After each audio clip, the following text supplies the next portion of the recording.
Salam sejahtera, bersama saya Nala Huda bertemankan rakan setugas Afizi Azaman di Awani Pagi dalam segmen khas Realiti Rakyat, tumpuan khas yang mengangkat suara rakyat dan realiti kehidupan anda akibat COVID-19. Untuk rakyat, anda boleh menghubungi Astro Awani dan untuk kepimpinan, Astro Awani akan memberi peluang kepada setiap wakil rakyat yang anda lantik untuk menyuarakan realiti di kawasan anda. Dan ekonomi juga penting, oleh itu dari sekecil-kecil usahawan mikro sehinggalah perniagaan gedung besar, ini platform untuk anda suarakan isu dan juga inovasi yang diperlukan. Setiap masalah, segala kegusaran akan kami bawakan di Astro Awani. Segmen Realiti Rakyat hari ini bermula sekarang.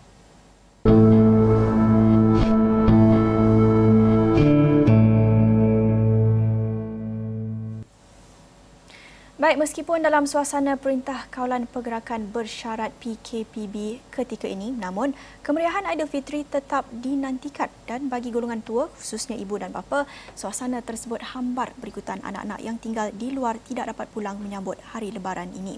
Jadi kita saksikan laporan dari Besut. Justru Persatuan Penduduk Kampung Kubang Depu cuba mengubati kesedihan itu dengan menyantuni mereka sambil menyampaikan barangan untuk persiapan menyambutnya. Kebanyakannya anak-anak yang tinggal berjauhan tidak dapat balik kerana perintah PKPB yang sedang berakhir insya-Allah pada 9 hari bulan Jun. Lepas raya baru habis PKPB bersyarat. Sekurang-kurangnya dengan pemberian ini, mereka dapat menyediakan juadah lah untuk hari raya nanti. Semoga dapat menyambut dengan tenang dan ceria sekali lah. Sementara itu, beberapa penerima berkata, biarpun sedih, ada ahli keluarga yang tidak dapat meraihkan hari raya bersama seperti kelazimannya, namun dengan komitmen yang ditunjukkan persatuan itu, sedikit menceriakan mereka. Menghargai, terima kasih kepada semua penduduk kampung Berpu yang memberi zakat je. Adik-adik saya yang tidak boleh balik tu, saya merindui kepada beliau. Mak ada tanya khabar, Mak? Mak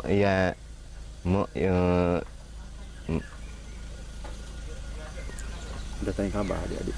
Ada tanya khabar adik-adik yang tidak boleh lah. Sebab COVID. Sebab COVID.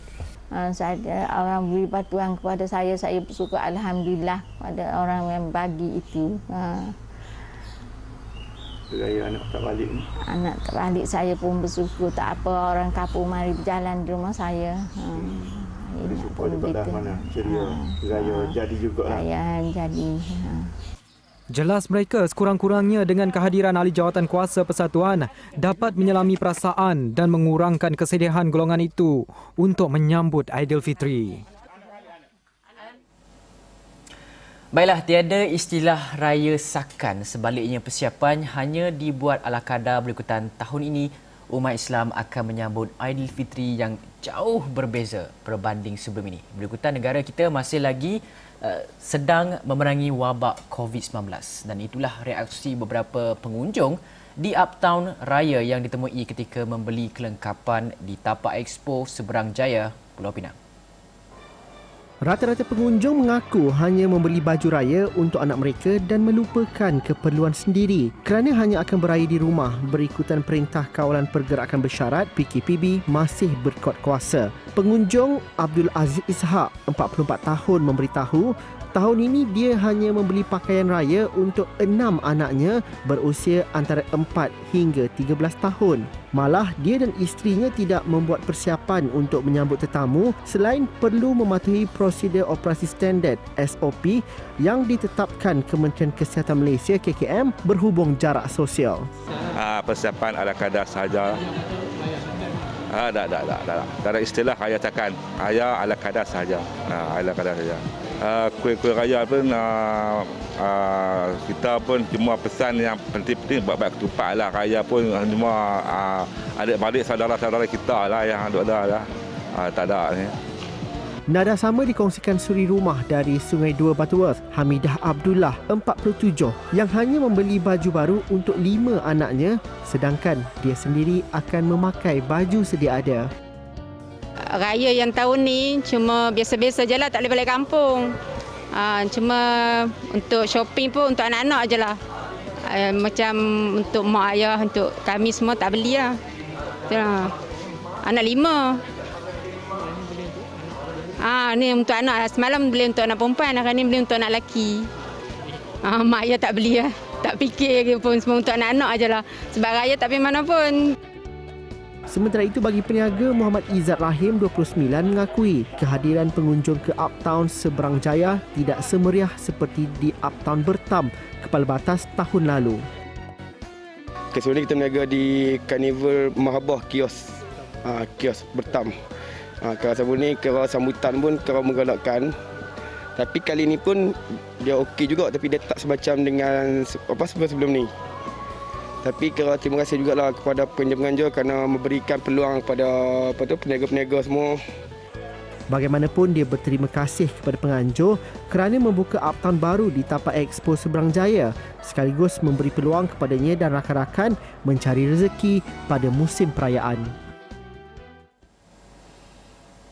Itu merupakan normal baharu buat sambutan Syawal tahun ini dan sama seperti setiap aspek, bukan saja aktiviti keagamaan, ini pula realiti baharu buat tempat pelancongan khususnya pusat rekreasi negara akibat pandemik COVID-19. Dan ini laporan pihak Taman Sabah TTS yang digesa untuk mengetatkan peraturan dan SOP yang perlu dipatuhi oleh pengunjung untuk mengelakkan berlakunya jangkitan wabak itu ketika mengunjungi kawasan pelancongan di negeri itu. Kita saksikan laporan Petrus Bernard, Wakil Astro Awani di Sabah. Pusat pelancongan tempatan yang telah ditutup sejak 18 Mac lalu berikutan Perintah Kawalan Pergerakan kini dibuka semula sejak 10 Mei untuk orang ramai. Namun, setiap pengunjung yang mengunjungi tempat-tempat rekreasi ini haruslah mematuhi setiap SOP yang telah ditetapkan oleh pihak kerajaan, antaranya memakai pelitup muka, membawa sanitizer dan juga menjaga penjarakan sosial. Saya kini berada di Taman Bukit Tawau meninjau keadaan di tempat ini. Ikuti bersama dengan saya. Sehubungan dengan itu, pihak Taman-Taman Sabah TTS khususnya di Taman Bukit Tawau TBT telah melakukan pelbagai persiapan bagi memastikan keselamatan pengunjung terjaga dan terhindar dari jangkitan COVID-19. Penolong pengurus TBT, Martin Moguring berkata, setiap pengunjung yang tiba akan melalui pemeriksaan sebelum dibenar memasuki taman rekreasi itu. Kita utamakan penjarakan sosial itu, dan mereka akan juga beratur di luar pintu masuk kaunter tiket di situ, dan mereka akan setiap pelawat atau setiap individu akan diperiksa suhu badan. Pengunjung turut dipastikan mencuci tangan dan menggunakan cecair renyah kuman yang disediakan oleh TBT sebelum ke kaunter tiket. Dalam pada itu, pihak TBT juga hanya menyediakan laluan sehala untuk mengelakkan kesesakan dan pertembungan pergerakan masuk dan keluar kepada pengunjung. Okey, laluan kita telah sediakan laluan sehala saja kepada pelawat, iaitu dia akan melalui laluan masuk dan akan keluar keluar laluan yang berbijak. Aktiviti riadah utama di TBT adalah mandi manda dan aktiviti mendaki. Bagaimanapun, ia hanya boleh dilakukan di lokasi yang telah ditetapkan serta mengahadkan jumlah pengunjung di setiap pondok rehat, manakala pengunjung juga hendaklah berumur 16 tahun ke atas. Bagi mengelakkan risiko jangkitan virus COVID-19, setiap pengunjung digesa mematuhi SOP dan pihak TBT akan memantau pergerakan pengunjung sepanjang mereka berada di taman rekreasi tersebut. Kita mohonlah kerjasama daripada pelat-pelat nanti supaya mematuhi SOP yang telah ditetapkan oleh pihak taman. Jadi maksudnya nanti akan ada petugas juga lah memantau. Kita sediakan petugas dari semasa untuk memantau keselamatan pelawat itu sendiri seperti yang sebelum ini, dan juga memantau pergerakan mereka supaya kita pastikan mereka mematuhi SOP yang telah ditetapkan. Bagi seorang pengunjung yang ditemui menyambut baik pembukaan taman rekreasi tersebut, bagi memberikan peluang kepada penduduk setempat untuk menghirup udara segar serta menenangkan fikiran setelah berkurung sejak PKP. Ini satu daripada yang baiklah, terbaik. Sebab di bandar tu kan masih lagi berpusu-pusu apa semua. Sini udaranya segar dan kita berjarak-jarak dan kita boleh release tension, ya. Sebab kita punya pikiran dan minda pun perlu disegarkan. Terlalu lama sudah dikurung, 2 bulan lebih. Untuk rekod, Taman Bukit Tawau menerima seramai 600 pengunjung dalam satu hari sebelum PKP dan kini dihadkan kepada hanya 100 pengunjung dalam satu hari, termasuk aktiviti mendaki dan beroperasi dari jam 7 pagi sehingga jam 4 petang.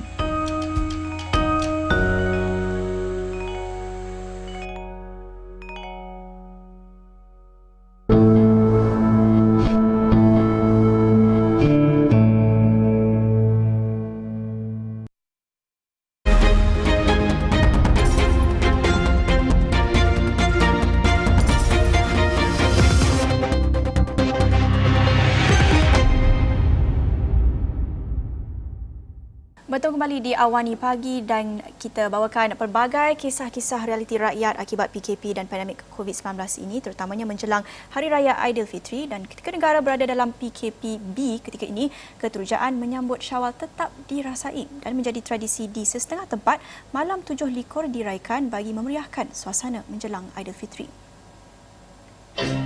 Lazimnya panjut atau batang pelita dipasang di kawasan perumahan supaya suasana sambutan Hari Raya lebih dirasai.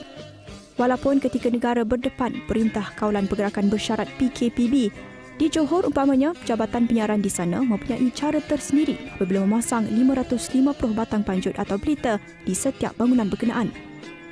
Bagi kaki tangan yang bukan beragama Islam, seperti Johor Anak Sadam yang kali pertama memasang pelita, begitu teruja. Sangat teruja, lagipun budaya memasang pelita macam ni sebenarnya dah lama tak dipraktikkan, dan selama saya berkhidmat dekat sini, rasanya yang ni pertama kali saya dapat merasakan dengan kawan-kawan Muslim. Ialah sangat teruja, satu pengalaman baru, macam cara-cara menyambut macam tu, sangat teruja lah. Bagi Zahrunul Aini Sumuri pula, pemasangan panjut di malam 7 likur benar-benar menimbulkan rasa rindu kepada suasana kampung. Sebenarnya tadi saya keluar daripada pintu pejabat, bila saya nampak lampu ni, tiba-tiba saya terus cakap, ya Allah, meriahnya, dan bau asap tu, minyak tanah tu sendiri macam mengimbau kembali nostalgia kita, raya kita sebelum ni, macam mana kita berada di kampung bersama-sama dengan keluarga, menghidupkan lampu pelita ataupun lampu 7 likur ni, sangat-sangat teruja, dan istimewanya untuk kali ni saya bersama dengan kawan-kawan saya menghidupkan ataupun menyalakan lampu pelita ni. Sementara itu, Timbalan Pengarahnya Muhammad Sahari Saripan menyifatkan langkah memasang pelita pada malam 7 likur lebih kepada ingin meraihkan kaki tangannya yang terpaksa bertugas pada musim perayaan ketika pandemik COVID-19 ini. Walaupun dilakukan secara sederhana, namun tampak meriah selain memelihara budaya tradisional masyarakat Melayu. Di Johor ni tak asing untuk budaya masang pelita atau lampu panjut ni menjelang Aidilfitri, maknanya 10 ataupun 7 malam menjelang Aidilfitri. Sebab kalau dulu orang anggap benda ini sebagai satu bid'ah yang boleh merujuk pada perkara syirik, tapi sebenarnya pemasangan pelita atau panjut ni merupakan satu budaya yang diamalkan dan terus diadakan sehingga ke hari ini. Saya lihat di kawasan-kawasan seperti Pontian, Batu Pahat, mereka masih memasang lampu pelita ni sebagai satu usaha ataupun cara untuk memeriahkan lagi sambutan lah. Mereka nak menyambut anak-anak balik ke kampung, tapi tahun ni anak-anak tak ada kan, jadi sebab buat PKPB ni, jadi mereka berdosa. Saya lihat masih lagi diadakan, dan kita adakan di Jabatan Penyiaran Malaysia Johor ni untuk kita nak menyemarakkan sambutan Aidilfitri. Selain kita nak meraihkan kaki tangan yang tak dapat balik ke kampung sama ada bekerja ataupun mereka tak balik kampung sebab PKPB ni lah. Jadi ini usaha kita panggil mereka datang ke pejabat untuk memasang lampu ni, dan alhamdulillah terlaksana hari ini, dan ini kita akan pasang selama 7 malam berturut-turut daripada malam ini sehinggalah malam menjelang Aidilfitri. Jika sebelum ini sambutan malam 7 likur disambut meriah terutamanya di kawasan desa, kini bukan sahaja di kampung, di simpang-simpang jalan turut dibina pelbagai replika seperti masjid atau ketupat dengan berlatar belakang tulisan Selamat Hari Raya diterangi pelita-pelita panjut. Itu dia kemeriahan yang dirasai di Malaysia ini, walaupun ketika kita di Perintah Kawalan Pergerakan normal baharu itu kita amalkan, tetapi tradisi dalam masyarakat Melayu itu ada, kita bawa dia juga walaupun musim corona ini, tapi kita harap kita tak bawa corona sekali lah. Okey, dalam masa yang sama saya nak tanya Nailah. Cerita raya tahun ini, mungkin apa norma-norma baharu yang Nailah akan bangunkan ataupun develop yang Nailah fikir untuk memastikan Nailah sendiri dan juga keluarga Nailah selamat? Apa perkara-perkara ataupun norma baru ketika raya yang Nailah rasa perlu untuk kita titik beratkan? Seperti yang kita tekankan sebelum ni pada jam 7.30 tadi, kita bawakan berita banyak contradiction.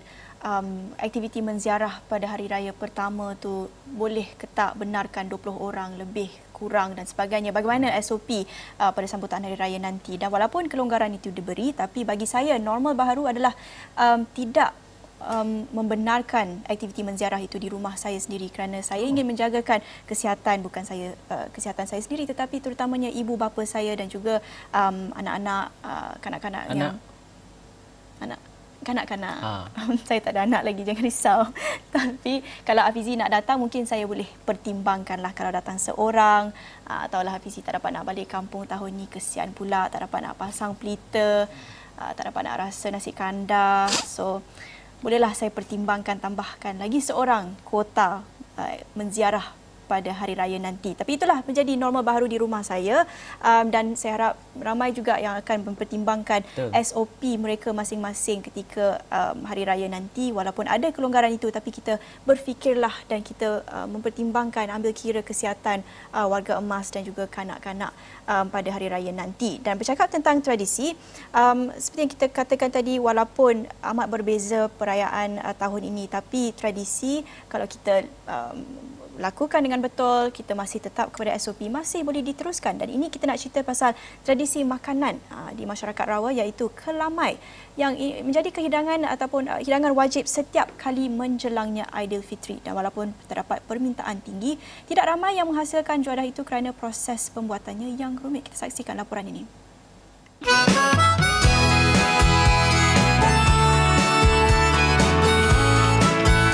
Menurut Aris Fadilah Syahrudin, 50 tahun, kebanyakan mereka yang menyediakan hidangan itu daripada keturunan Rawa.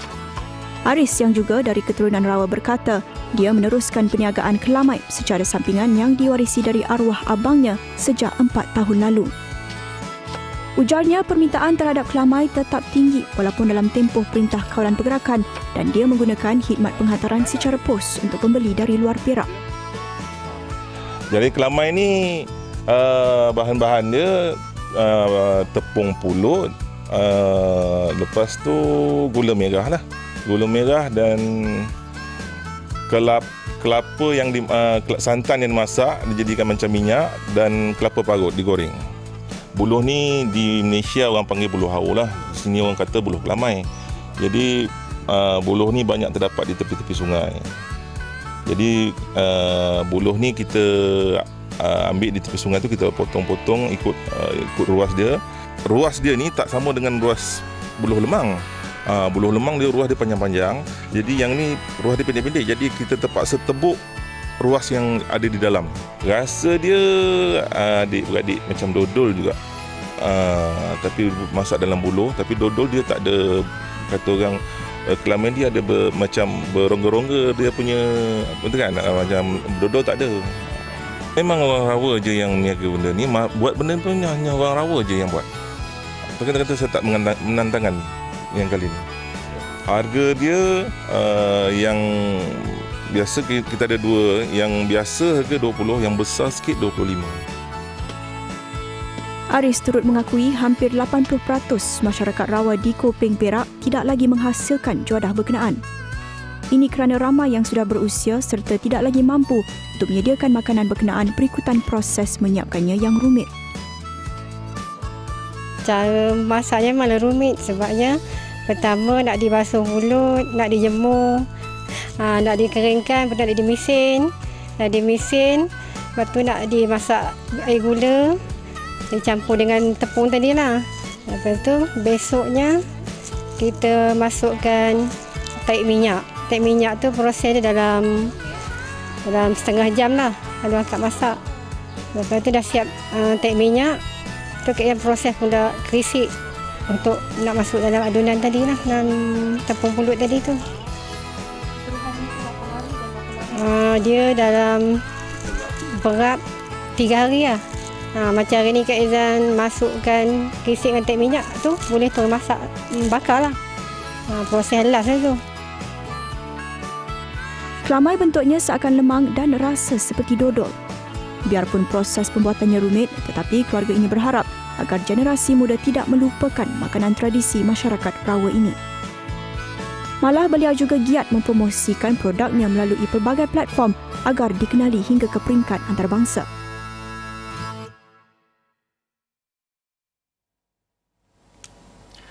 Okey, baiklah. Kita tahu para pembikin filem tempatan berdepan dilema susulan prosedur operasi standard SOP penggambaran filem, drama dan iklan ketika Perintah Kawalan Pergerakan Bersyarat PKPB yang dikeluarkan Majlis Keselamatan Negara MKN pada hari Rabu yang lepas.